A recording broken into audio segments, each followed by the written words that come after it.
He's an artist. He might have painted those pictures behind us. We'll ask him about that. He's got Emmys. You see one over his left shoulder, 5 of them to his name. It's Brandon Moore, senior producer, Spectrum Sportsnet, Lakers Network. And he joins me on the Onto Something podcast to tell his story from a business standpoint, but also a personal standpoint. He's a dad of 2. So we're going to really get this wholehearted look, full encapsulation as to Brandon Moore's journey here. I'm Bryan Fenley on Twitter at Bryan Fenley with the Tennis Channel and also with Fox Sports Radio. Brandon, I've had a lot of your friends on, a lot of your colleagues. I'm excited to finally have you on as well. No, thank you, man. Thank you for having me. Very cool to be on. I feel like, shall I say, one of the cool kids because I always see my buddies on there. I'm like, oh man, that's very cool. So I watch the interviews as they go across LinkedIn. Enjoying everybody's posts. And then you hit me up and said, "Would you like to come on?" I was like, "No, that's pretty cool right there." See, so I appreciate you having me on, man, and taking some time to Oh, kind of hear from me. of course, man. We're going to have a lot of fun telling your story. First of all, you are an artist. You've worked in media. You paint. Your first painting was a biggie. very, So very. how does that painting of Biggie that was your first artistic work compare to what I'm seeing behind you and what could be sailboats in the distance here Yeah, at yeah. So not something? not so first, no credit from on the painting behind me. But the biggie, that's a great lead question from you. Actually, that started from my time at ESPN. I was in Bristol, had a lot of time where I didn't get out of the house because it was snowing, it was gray. So I took up a new hobby, and painting became the hobby. No training, no formal training, watching YouTube videos, and always enjoy color, always enjoy visuals. So that's how that came about there. So just some time in Bristol, to my lonesome, the 06010. For the people that spent some time in Bristol, they know that is the famous zip code. Yeah, so I was there, and that's how Biggie came about. That's how that painting is hanging in 59 Burlington. If I'm not mistaken, Brandon, that's not the only hobby you had when you were in Bristol. What I've in doing some research here, I have found out that you were a pretty good softball player. And ESPN had quite the rivalry going on with softball teams. What was the most memorable home run trot that you ever had? Mo- oh, so first I gotta lead it off with, because you've had some of my buddies on. I was terrible. I was terrible at softball. Terrible, and didn't really play the game much growing up. So when I joined the fellas, I was very mediocre. But they were good with me. They accepted me, allowed me to be terrible because they were so good. So I was along for the ride for a lot of the way. But come later in the season, it started rolling. Championship game, I ended up smack 3-run homer. So that was my glorious moment in the championship series as we went on to win. So shout out to fellas. Hustle and throw was the squad. Huge championship during our time at ESPN. But they definitely carried me. But you obviously got better at the dish. What was it about your anticipatory skills that you were able to sit on that pitch and just wail away and get a 3-run blast? You know what? I feel like I was due. That's really what it was. You keep swinging. At some point, you're going to crush one. So I just kept swinging. I was showing up for every game I was there. And yeah, the fellas carried me to the chip. That was a good intramural run there. Well, to to go from a chip in softball to the chip that could be an Emmy in a sense, in transitioning to that, you've got 5 of them, 1 behind you. Obviously, the one behind you, and we were talking about this before we started this conversation in recording, but the significance behind the one that is just off to your shoulder. Yeah, to the over my shoulder there. That's as we like I said, we were talking there, and that one we won Spectrum Sportsnet for our coverage of Kobe's passing. So yeah, we won the Emmy for best live show, and our coverage of that. And obviously tough.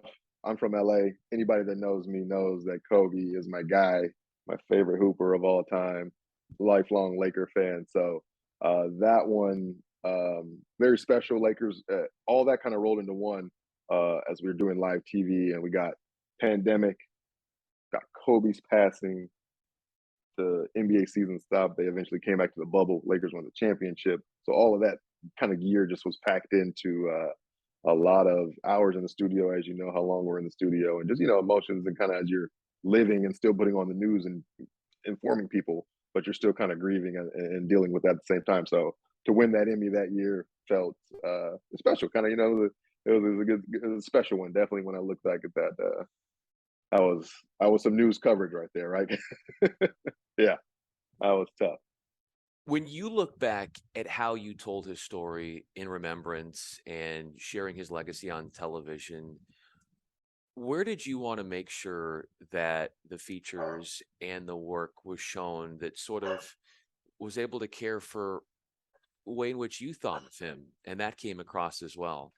Yeah, so I mean, and anybody who knows me, again, Kobe fan, I sometimes spend hours at work just kind of scrolling through old video, just looking at old clips. So for me, it was always just making sure that all those memorable pieces of video, those even ones that you don't remember, just those visuals that you get of Kobe, from his, being a high schooler to a, to a grown man dad and his children. You just wanted to make sure you were putting all those things on the air, the things that touch people's soul, nostalgia, for the nostalgia and kind of what he meant to them. So that was always a big thing, just finding those pieces of video, those sounds of people's interviews, talking about him. So yeah, it was good. I feel like I was, if anybody was made to be in that chair the day we did that show, I know I was like, right, that was, we don't talk about TV really in that regard, but like that was a moment I was more than ready for because I had lived it so much through, you know what I mean, through his whole career, just riding with him. When you're putting that work out there and obviously keeping tabs on everything else that's happening in the NBA and the Lakers during the COVID when that was impacting things as well, in those long hours, Brandon, you would work, how would you check in on yourself? Because of the strain, the It, grieving, all the yeah, for sure. stress. Yeah. Yeah, I was just thinking about it last week because I was thinking about the coverage, and I just remember telling everybody in the newsroom before we started shows, like, if you need time to step away, if you need to take a moment, like, it's okay. Like, I remember I found myself, just taking some time out away from the desk, away from typing stories and putting those video in. So I think I'm good at compartmentalizing what I'm dealing with, whether that's work, whether that's home, whether that's something separate. So I feel like I was able to do it, but not everybody functions the same way. So I just wanted to make sure I communicated that to the team during the time of, hey, if you need it, do it. If it takes longer, do it. You know what I mean? But let's be real with each other that we're dealing with something. We're grieving in a sense as well. We're trying to do our job at the same time. So that was how I handled it, and I'm close with the family. We, between text messages and just sharing thoughts, it keeps you in the right place. As your kids grow up, Brandon, what do you want them to know about what you're doing, what you have done, and the influence that you have positively over your coworkers and in your work ethic? Yeah, we're not. I'd say to my team all the time, coworkers, like, we're not doing rocket science, right? Like we're just doing TV, entertaining people, sports TV. So you know, I get a huge value out of the genuine relationships that I build with my coworkers, the communication we have on a day to day, the team feel of that. So that means way more to me than the actual shows we do. When we do a show for an hour, but we're together probably like 9 hours, right? So like we got a lot of time to be genuine with one another and to understand one another and collaborate and make cool stuff that hits the air and represents the Lakers network. So for me, it's really building the team. I guess if you wanted to know what I would want them to take from me is that I was a genuine good person in what I was doing, and the work came after that. That would be my thought. Yeah. What similarities do you see in Brandon Moore's with me, senior producer, Spectrum Sportsnet, Lakers Network? I'm Bryan Fenley. Do you see in your approach to your work the difference there or the similarities and the way in which you raise your kids? Yeah, and I think it will come back to the word genuine, right? Like I want to be genuine in my actions. I want to be genuine in my words. So that always comes across to me, like, even if it doesn't come, if you don't like it, that's okay too, and we can get get straight and be genuine about that as well. But if you do like it, and I want you to know it's being authentic in me and who I am. And we're not going to have the same views on everything. We're not going to see everything the same way, think everything should look the same way, and that's okay. So I want my kids to know that be yourself, right? Be yourself, be accepting of yourself, and it's okay to disagree with people, and but you want them to appreciate you for who you are, and then you never have to fake nothing, and it's and they have to adjust to that. right? Because we know there's a lot of non-genuine that we deal with in corporate and life, and so I think as you give yourself there, and you can kind of help weed your way through all the good, that what you're looking for, and help kind of spread that to others. When you were first getting started, Brandon, in your career, coming out of college, and you were used the term weeding around and figuring out your place in the industry, the idea of being yourself at an early age before you became what you are now in Los Angeles, but just getting started business, even earlier in college and high school, how did that help you sort of get your vision out there and be a possibility, considering being yourself and the belief you had in yourself before all of this happened? Yeah, I think it comes down again to just communication, being willing to meet people. So when I was 10, I ended up moving from LA, being an LA kid, moved to Connecticut. I was just 10 years old. I remember thinking to my mom, like, what are we doing right now? But didn't even know what Connecticut was actually back when I was 10 years old. Thought it was still a colony, maybe. I remember just thinking like Paul Revere would be running through. You know what I mean? Like I just that was my thought as a 10-year-old. So, but we ended up moving there, and 2 years later, we moved to Texas. And after that, I ended up moving for college. So I think during that process of being a young person and moving all around and not being stable, but you had to meet people and you had to encounter people and new circumstances and new situations all the time. So I think when I got kind of in the corporate trail, and as you were learning to meet people, and I would always be willing to talk to people and and have conversations because I had just adapted to so many different places of being, and and it helped me really mature. So I think when I was starting on my trail and meeting, go to job fairs, I would have conversations, and that would lead to opportunities, and that's very much why I'm right here. I am. Obviously, I got good at my job through some training, but to get in the door, you had to have some good conversations. Good conversations and people backing you in the role models you had. When you think about the drive that you have and what you've been able to accomplish and see through, who are those who believed in you, Brandon, maybe before you believed in yourself, and that you kind of are on this journey in a way to sort of honor them and to maybe gain validation or approval from them in a way? Yeah, for sure. Family always right there, but number one would be my step pops. He was always he was a professor in college. Ended up being a minister, wrote a couple books, but he was always big on my education and big on where it could take me and what doors it could open for me. So he was huge in that. He actually just passed recently, so I will say on this podcast, rest in peace, pops. Oh, Love you, man. Thank you for all that you've done for me. Appreciate your influence over my life. So that you got a genuine moment right there, because that actually just happened, and he was always the one who pushed me to get into school to pursue media. I thought I was going to be a hooper, like many of us did, but that wasn't real life.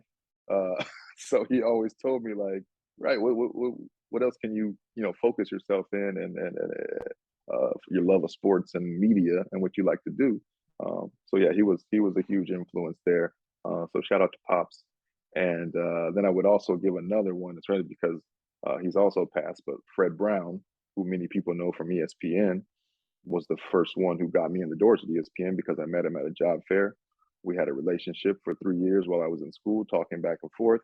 And he eventually called me when I was almost done with school, and he said, "I got a job for you." So, as many people know, Fred Brown through the ESPN, always in Connecticut. Rest his soul. He passed, I believe it was a couple of years ago.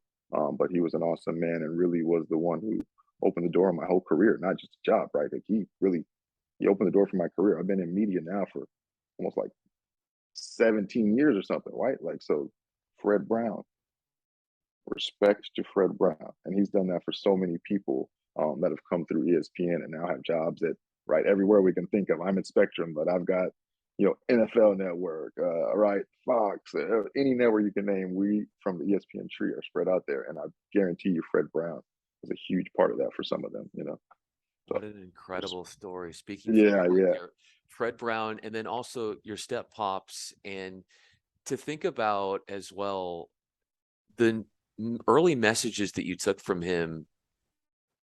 how much pride did you have in yourself seeing that your step pops had these visions or these suggestions and this guidance that was invaluable, priceless for you, but you took it and then you just flourished from it?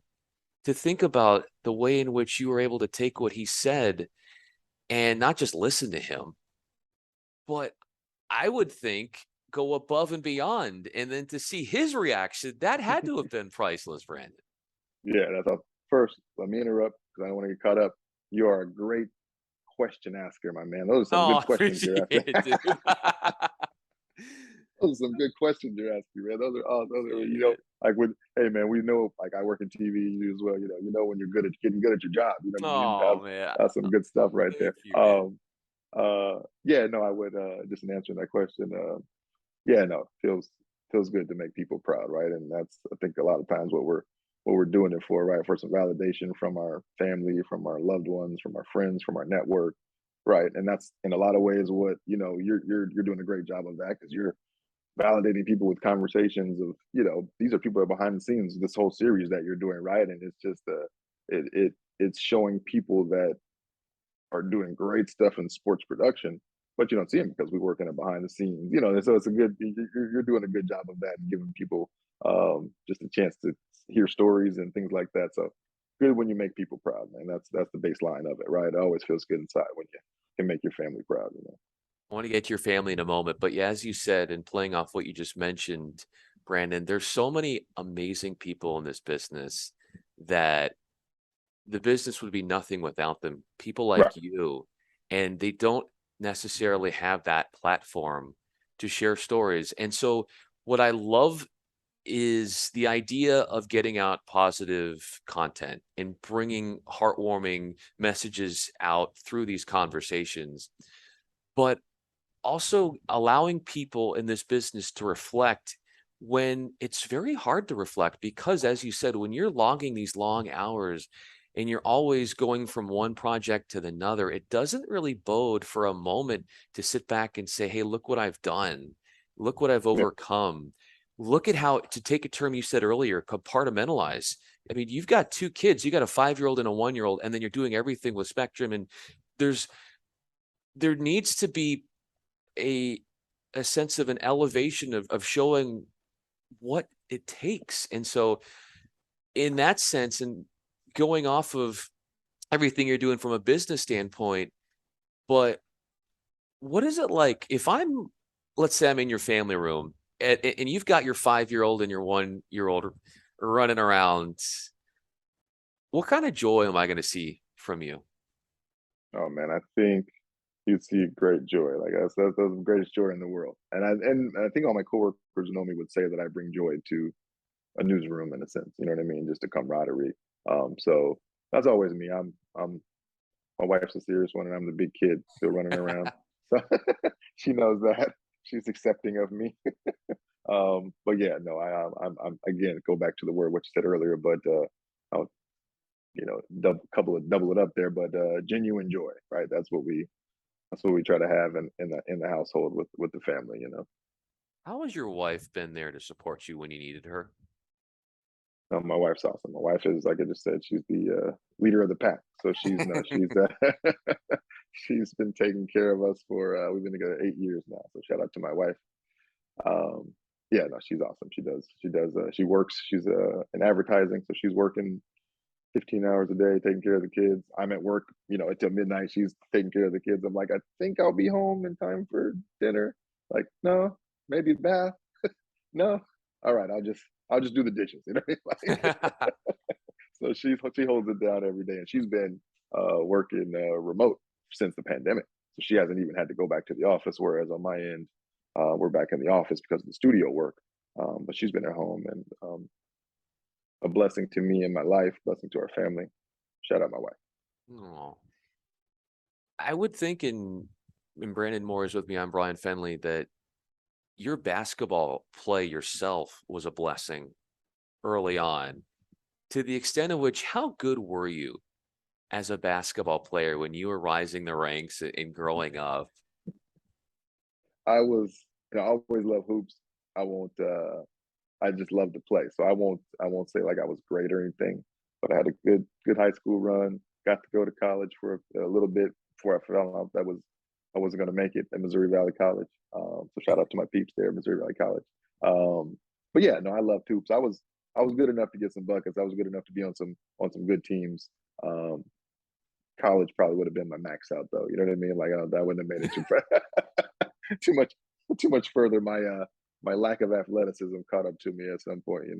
What was the best element, or is the best element of your game? What would be the best? Probably the mid range Yeah. J. Yeah, we're always was good in the mid range. Felt like I always was a good playmaker, help others. But yeah, the midi was always a good pop once we got some game going. Brandon Moore is with me. I'm Bryan Fenley.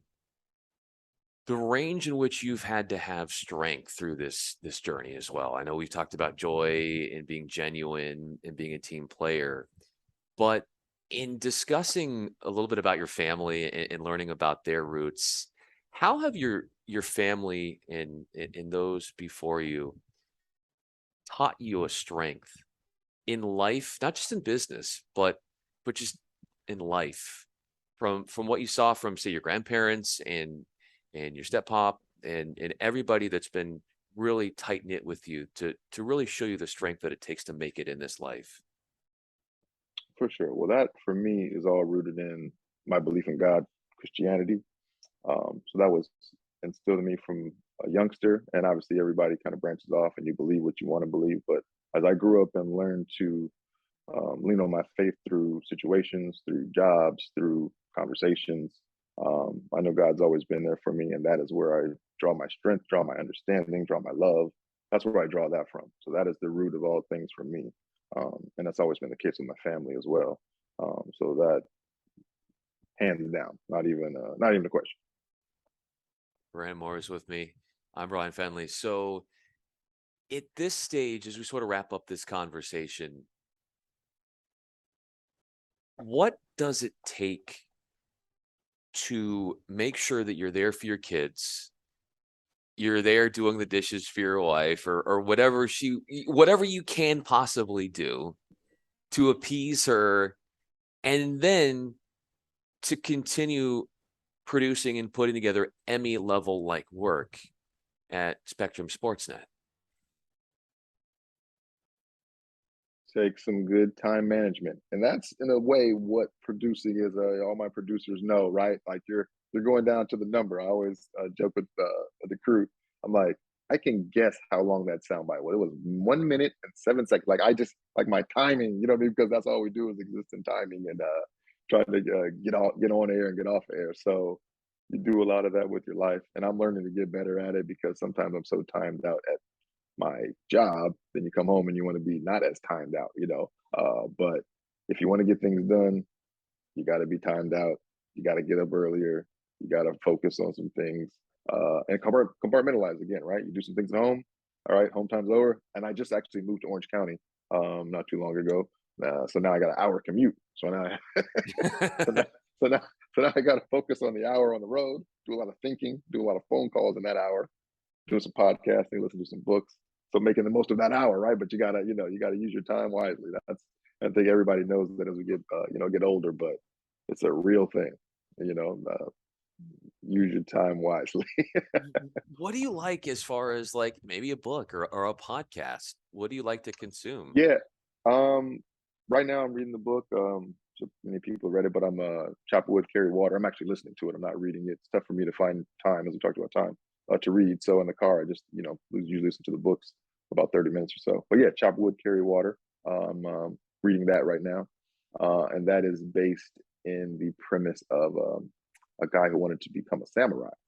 Mm. I believe it's a samurai. I hope I don't mess it up because people reading, watching the podcast. So basically, he wanted to be. I believe it is a samurai though, but he and eventually moved to Asia, joined and he was taught that he had to chop wood and carry water before he could actually do the task of being a full samurai, cutting, using his sword, things of that nature. I just started it, but the premise was that he had to, right, be about his work on a day-to-day basis to lead to the bigger things, right? So handle the small things, those then lead to the compounded victories and successes that you're looking for. Going off what you said, starting with those humble origins, as you mentioned from the book and the story there, when you first broke into the business, what was the sign of very much starting out humbly and what you had to do in those early stages of your career that would depict that? Yeah, well, I mean, the early days of ESPN, as many of the, I mean, it was, you don't really make too much money being a PA. That's how I started a PA program. So you're really living in some humble beginnings there. You're at ESPN, but you're still, and I like to call it really, it was like, kind of like the training ground for a lot of us. So we weren't making any money, but we were tight knit. There was a good family feel to it for the people that you hung out with and worked late hours with. You'd still hang out with them away from the work, play sports with them, as you talked about the intramurals. So that was, you call it grind time in a sense, right? Like everybody knew that it was going to lead to something better, but you had to be there and kind of go through the muck. I mean, not the muck. You're at ESPN. There's no complaints.